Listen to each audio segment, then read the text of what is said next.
नवा दिवस चालू झाला तशी नव्या कामाची सुरुवात चालू झाली. भरलेली विहीर पाहून उसाला पाणी चालू करण्याचा मोह आवरला नाही. कामं उरकत नाहीत तोपर्यंतच गृहमंत्र्यांचा फोन आला आणि घरी येण्याची ऑर्डर आली.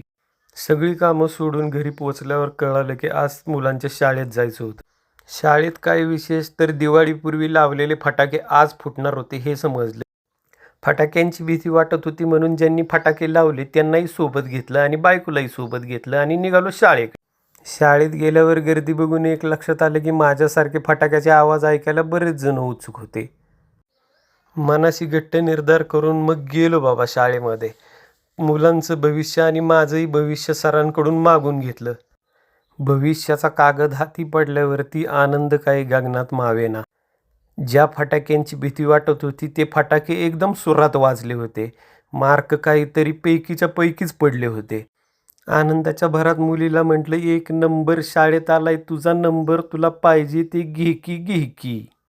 मुलगी बाकीचं तर विसरली, नंबर पण विसरली, पण पाहिजे ते घे की घे की हे तिने बरोबर लक्षात ठेवलं. मग काय जाऊ द्या हो, आनंदाचा दिवस होता, आनंदाचा क्षण होता. मग केलं सगळ्यांबरोबर सेलिब्रेशन करण्याची तयारी.